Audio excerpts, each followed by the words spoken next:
कहानी की शुरुआत में हम एक वीरान शहर को देखते हैं और हमें पता चलता है कि इस शहर में इंसानों का नामो निशान मिट चुका है। तभी यहाँ पर हम एनी नाम की एक लड़की को देखते हैं और एनी बहुत समय से अकेले यहाँ अपनी जिंदगी बिता रही है।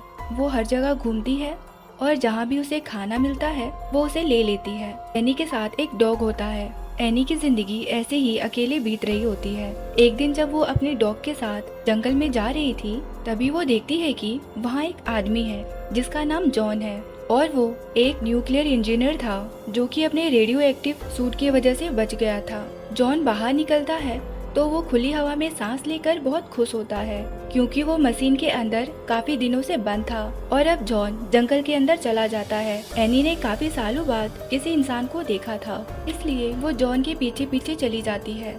यहाँ जॉन एक छोटे से झरने में नहा रहा होता है। एनी जॉन को जल्दी से पानी से बाहर आने को कहती है। जॉन उसे देखकर बहुत डर जाता है और उस पर गन पॉइंट कर देता है। एनी जॉन को बताती है कि ये पानी काफी ज्यादा रेडियो एक्टिव है। अगर पानी तुम्हारे शरीर के अंदर गया तो तुम्हारा शरीर गलने लगेगा।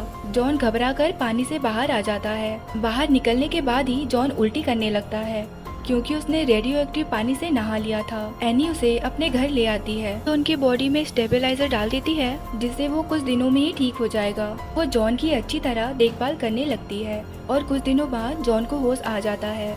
वो धीरे धीरे चलने लगता है। एनी और जॉन एक दूसरे से काफी ज्यादा बातें करने लगते हैं और अपनी अपनी फैमिली के बारे में बताने लगते हैं। दोनों ने सालों से किसी भी इंसान से बात नहीं की थी तो वो दोनों ना एक दूसरे में काफी इंटरेस्ट दिखाते हैं। और अब जैसे जैसे दिन बीतते जा रहा था एनी और जॉन एक दूसरे के काफी करीब आने लगते हैं लेकिन उन दोनों में से कोई भी डायरेक्टली कह नहीं पा रहा था। वो दोनों जहाँ पर रहते थे ना वहाँ पर इलेक्ट्रिसिटी बिल्कुल भी नहीं थी। तो जॉन एनी को बताता है कि वो रेडियो एक्टिव वाटर का यूज करके हाइड्रो इलेक्ट्रिक सिस्टम बना सकता है जिससे कि वो इलेक्ट्रिसिटी आसानी से जनरेट कर पाएंगे, पर इसके लिए उन्हें एक लकड़ी के बेल को बनाना पड़ेगा। वो दोनों शहर में घूमकर सामान इकट्ठा करने लगते हैं। एक रात एनी जॉन के साथ इंटीमेट होना चाह रही थी लेकिन जॉन अभी इसके लिए तैयार नहीं था। वो एनी को कहता है कि उन्हें एक दूसरे को अच्छी तरह से जान लेना चाहिए।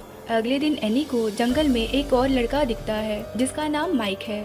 एनी उसे भी अपने घर ले आती है तो जॉन उस पर गन पॉइंट कर देता है क्योंकि उसे लग रहा था कि माइक इन्फेक्टेड हो सकता है, लेकिन माइक बिल्कुल ठीक था और वो तीनों मिलकर अपने बारे में बात करने लगते हैं और अब माइक भी उनके साथ रहने लगा था। माइक तो हमेशा एनी के साथ फ्लर्ट करता रहता था। ये बात ना जॉन को बिल्कुल अच्छा नहीं लगता था। खैर वो तीनों मिलकर लकड़ी के व्हील को बनाने लग जाते हैं और उनका काम लगभग हो गया था।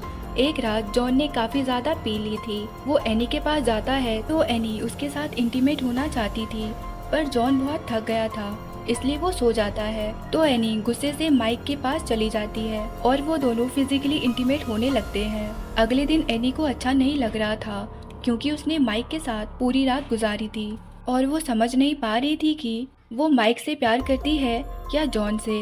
वहीं जॉन को इस बारे में कुछ भी पता नहीं था।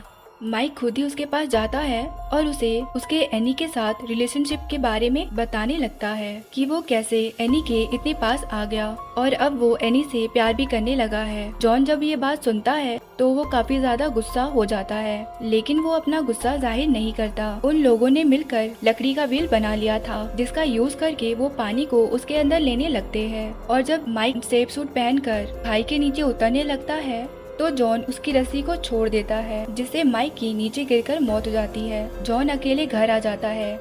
एनी समझ जाती है कि माइक मर चुका है पर वो जॉन से कुछ नहीं कहती और यहाँ लाइट भी आ चुकी थी इसलिए दोनों अपनी अपनी जिंदगी बिताने लगते हैं और यहीं ये कहानी खत्म हो जाती है।